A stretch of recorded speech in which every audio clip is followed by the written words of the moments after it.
c'est Ed Charger pour BGP Music Live. Salut David, merci beaucoup de nous accorder du temps en pleine promo pour votre prochain album. Alors je vais resituer très rapidement Ed Charger. Alors on en a déjà parlé pas mal sur BGP, sur la sortie de vos singles. Vous êtes un groupe originaire de Caen avec quand même presque plus de 20 ans d'expérience. Là on va parler de votre 8e album. Qui est sorti, le dernier c'était il y a 3 ans, donc qui était un album assez attendu. Il y aura tout un débat sur les étiquettes qu'on peut absolument pas vous coller, et c'est une des raisons pour lesquelles on a été super conquis par l'album, parce que clairement le groupe il est passé par le core, le stoner, le rock, le métal, tout ce qu'on veut. Est-ce que toi, du coup, de la vision de l'intérieur, est-ce que tu pourrais me décrire le groupe et le projet pour quelqu'un qui ne le connaît pas? Alors, donc sachant que moi je me positionnais un peu, ça fait 2 albums que je suis arrivé. Oui. Je connais les gars depuis le début, même avant, à l'origine du projet, ça s'appelait Doggy Style et Charger. Et donc aujourd'hui, effectivement, comme tu dis, il y a une évolution des styles. Les albums, le style évolue en fonction des albums un petit peu, contrairement à des groupes comme AC/DC ou là, voilà. Et il y a des groupes qui évoluent. Donc nous, on fait partie de ce genre de groupe. Après, dans les grandes lignes, je dirais qu'aujourd'hui, donc ça reste du heavy rock, comme on dit, donc du rock très lourd, parce que c'est principalement chanté aussi depuis quelques albums. Mais sur cet album, il y a un retour du scream, il y a un retour de parties plus hardcore. Et puis, d'un autre côté aussi, il y a plus de contraste sur certaines chansons qui sont lentes ou des passages plus atmosphériques. Voilà. Donc, on a voulu donner des contrastes. Et puis par rapport à l'évolution du style, c'est sûr on peut plus dire que c'est stoner, on peut plus dire que c'est heavy, on peut plus dire que c'est, voilà, c'est du heavy rock en tout cas, mélodique, je dirais, avec des petites touches de hardcore, voilà, des petites touches ambiantes. Ouais, clairement, on y reviendra, puis on reparlera des singles que vous avez déjà sortis. Puis alors, moi, du coup, j'ai écouté tout l'album, donc on y reviendra. Alors, tu t'es présenté effectivement, toi et Antoine Cado à la batterie, vous êtes arrivés vraiment sur la compo de l'album d'avant. Et du coup, j'ai lu pas mal de choses de cette époque-là où les membres d'avant expliquaient qu'avant, ils composaient vraiment à trois, et que sur l'avant-dernier album, du coup, vous avez fait une compo tous ensemble. Du coup, qu'est-ce qu'il en est de celui-ci? Est-ce que vous êtes resté on compose finalement tout à 5, ou est-ce que c'est revenu à 3? Non, on est resté à 5 vu qu'effectivement le processus de composition s'est fait comme ça. Sachant que David, comme Rome à la basse, comme moi, on est 2 David à la guitare. Oui. C'est facile et pas facile.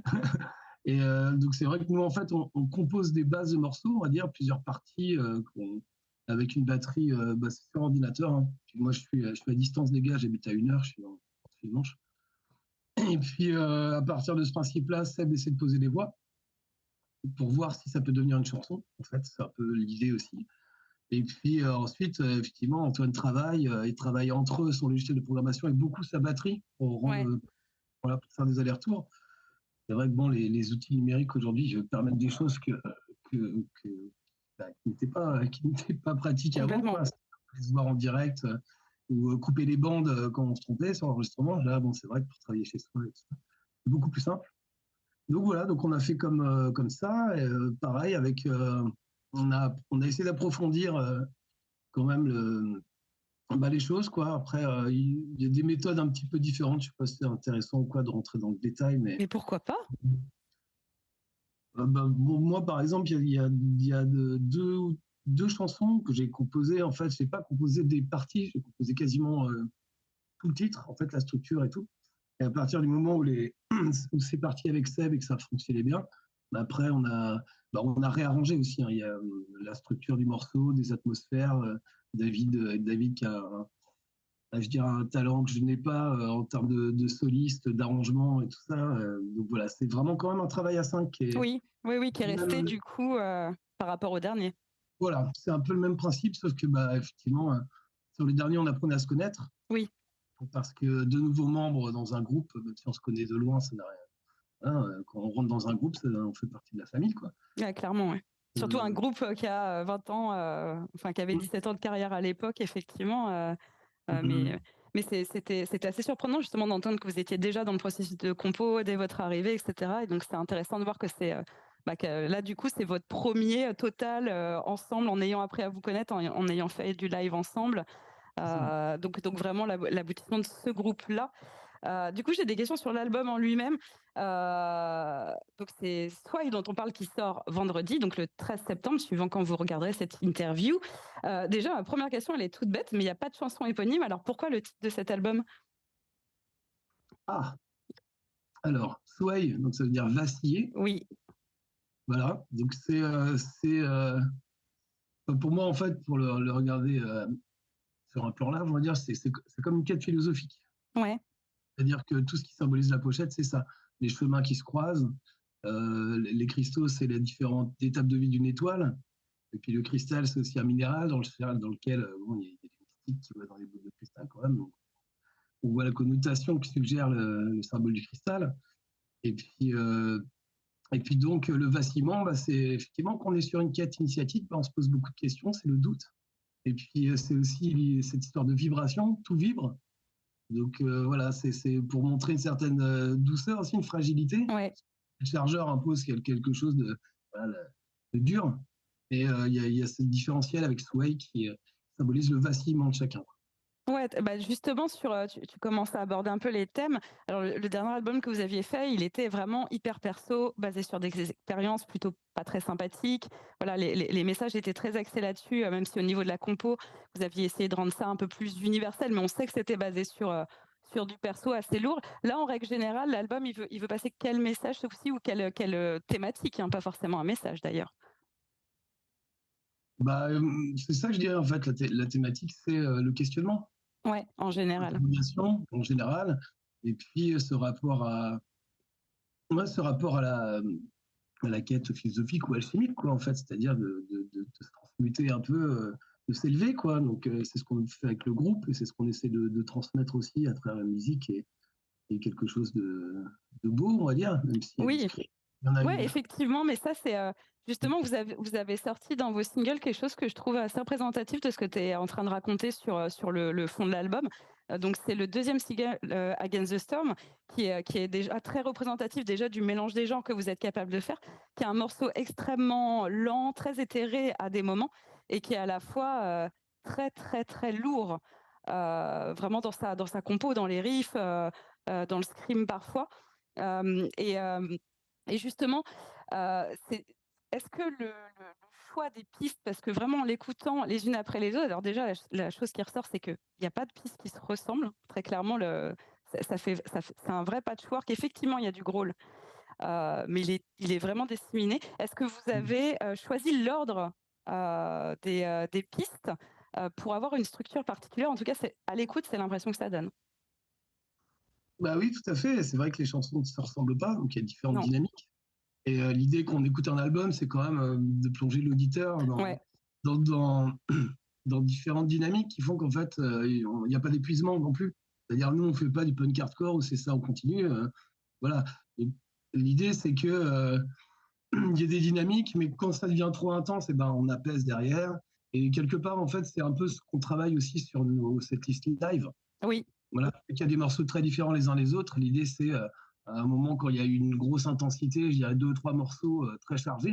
Après, le fait pour l'auditeur d'avoir quelque chose qui respire, bah, ça fait du bien et bon, on peut se remettre une charge derrière. c'est Voilà. ça, c'est exactement ça. Et d'ailleurs, vous le jouez hyper finement, c'est que, alors je vais pas spoiler tout le monde sur tout l'album, hein. Moi vraiment, ça a marché, je l'ai écouté du début à la fin. Je l'ai pas écouté en plusieurs fois. Et on a une dernière Obsesse qui se finit, mais même quasiment en acoustique en fait tout du long. Alors que par rapport à l'album d'avant que du coup j'ai réécouté, il y a une violence brute beaucoup plus présente en fait entre les albums. Et donc vous avez vraiment plus joué sur les contrastes ce coup-ci. Est-ce que c'est justement le fait qu'il y ait eu cette compo à plusieurs qui a fait que vous avez réussi comme ça à amener des genres, des plages différentes? Alors, je sais pas. En fait, sur l'album d'avant, ça a été un peu plus intuitif, je dirais. On s'est moins posé la question du style. On a Ouais, balancé tout ce qui venait et puis on a fait quelque chose à cinq comme ça. Et sur celui-ci, on savait aussi un peu plus précisément ce vers quoi on voulait s'orienter, c'est-à-dire des contrastes, revenir à des parties où ça cogne plus fort, ouais. puis assumer aussi le fait de développer des ambiances, des morceaux voilà, plus éthérés, comme tu dis. Donc, Donc voilà, je sais pas ce que Non, non, mais j'ai oublié la question exactement. précise, je t'avouerai. Oui, Donc, oui, non, mais OK, c'est vraiment le travail, comme tu disais, enfin, vous étiez arrivé vraiment pendant le processus de création et donc là, effectivement, vous posez beaucoup plus les choses et on voit ouais. vraiment une différence, entre les 2 albums, qui est absolument flagrante. Sachant que, Ouais, vas-y. ouais, ce que je voudrais préciser, c'est qu'effectivement, bon, pour moi, le style a quand même pas mal évolué déjà Ah entre oui, les deux albums. oui, C'est-à-dire qu'avant, c'était plus un heavy rock classique, entre guillemets. Alors complètement. là, sur Sway, en fait, on a toujours cette base-là, mais effectivement, on va plus loin dans les contrastes. Enfin, je me répète, quoi, Oui, mais non, non, mais c'est exactement ça. C'est enfin l'avant-dernier, clairement, je l'aurais classé dans le rock. Et celui-là, enfin, enfin, c'est vrai qu'on est très étiquette en France, mais là, au moins, c'est très très large, rock. Et celui-là, très largement, je le mets dans le métal immédiatement, parce que effectivement, dans la construction, le fait d'avoir ces ambiances, ces histoires, ça fait très prog. Le growl, il est clairement, euh, il est clairement assumé corps. Enfin, les riffs de guitare, ils sont vraiment plus lourds. Il reste quand même des restes de stoner. Enfin, il est effectivement, il y a vraiment pour ceux qui vous connaissaient d'avant, je pense que ça va être une vraie surprise, une vraie redécouverte, sans que ça soit non plus quelque chose de complètement différent. Enfin, voilà, on retrouve Ed Charger, mais ouais, c'est vraiment presque une nouvelle ère. Vraiment, il est extrêmement intéressant. Donc, je continue à dire d'aller l'écouter et d'aller l'écouter en entier. Moi, ma préférée, c'est The Sand and the Sky. Est-ce que toi, tu peux me dire ta préférée de l'album, ou en tout cas celle que tu recommanderais pour quelqu'un justement qui vous connaît pas du tout et tu dirais, voilà, moi, je te conseille d'écouter cette chanson en premier. et moi aussi, c'est ma préférée. Ouais, allez, ouais, ouais. Voilà. Et Bah, c'est puis, bien. voilà. Ouais, ouais. Petite anecdote. Alors, on ne sait pas si l'interview va sortir encore avant ou après. Mais on bosse sur un clip sur The Ah, Sun. génial. Génial. Voilà, ça sera du Donc, coup on le est assez troisième. content du rendu. Ouais, ouais. On est très content du rendu. Ouais. Ah bah Mm. top, top. On a hâte de voir ça. On le partagera aussi, surtout maintenant qu'on a dit que c'était notre préféré. Vous êtes obligés, je ne sais pas quand vous avez regardé l'interview, mais d'aller l'écouter. De toute façon, donc l'album, on le disait, il est dispo le 13 septembre. Vous avez d'ailleurs, alors on ne sait pas s'il sera au passé, au futur, mais peu importe, le 13 septembre, vous avez une date à cette occasion pour les Parisiens, il me semble. C'est ça, une Ouais. date au Petit Bain. Je crois que c'est en compagnie de Nashville Pussy, si je ne me trompe pas. Et le, voilà, le 13 octobre, tu me dis. Non, septembre pour la sortie. Vous Ouais, c'est faites, ça, putain. ouais, ouais, c'est ça. Vous faites une Alors, release, mais ce n'est pas un. Ah non, non, non, alors, excuse-moi, j'ai les dates sous les yeux. C'est pas un concert, c'est une soirée d'écoute, d'accord. interview. Donc, moi, je ne serai pas là. Il y aura Ok, Seb, le chanteur, Rome, le bassiste, Antoine, le batteur. Ils d'accord. sont là pour. En fait, c'est une réunion un peu presse, promo, où on fait écouter l'album. Et ensuite, il y a des questions des journalistes. Ça se passe dans un bar. C'est un peu conférence de presse. Ouais, Donc, ok. Donc ça, ce n'est c'est pas. le Voilà. petit côté événement. Et donc, du coup, pour Ouais, vous découvrir en live, parce que ça, j'ai vraiment hâte de voir comment il sonne en live. Très clairement, ouais. il est vraiment taillé pour, justement, avec toutes ces ambiances différentes, le retour du gros, les gros riffs. On sent qu'il est bien taillé pour le live. Alors, quelle date tu peux nous annoncer? Donc, c'est le 16, c'est pour ça que je vous ai 13. Oui, C'est le c'est pour ça. 16 octobre au Petit Bain à Paris. Ah, d'accord. 16 Pour octobre au les Petit Bain. Parisiens, parce Donc qu'après, voilà, ça, on le repart. Ah, mais de toute façon, BGP, on est nationaux, mais nous, on est un peu plus parisiens. Donc, je sors mon agenda perso en même temps. Donc, 16 octobre à Paris. Et est-ce que tu as voilà. d'autres pour les non-parisiens?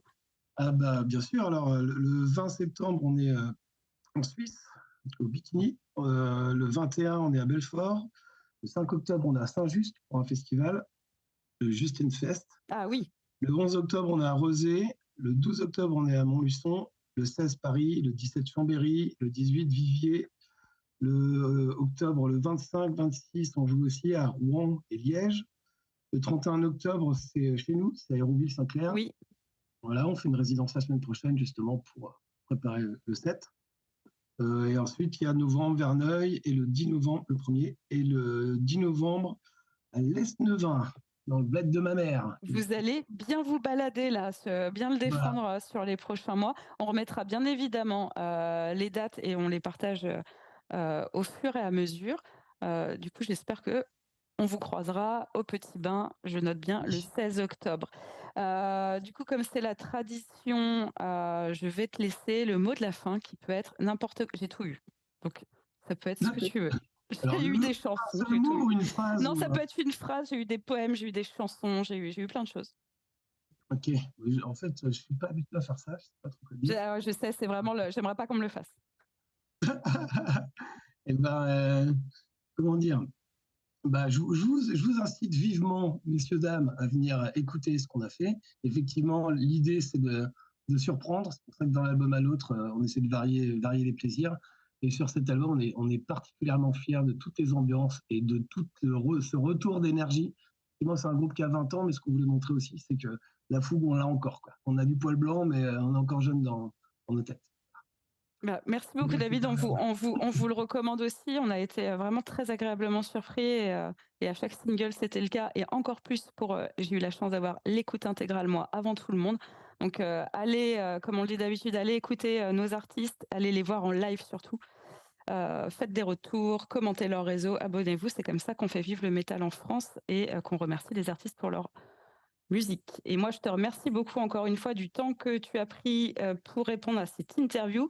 Vu qu'on est avant le 13, je vous souhaite plein de bonnes ondes pour cette sortie du 13 et plein de lives mérités qui seront, j'en doute pas, super bien.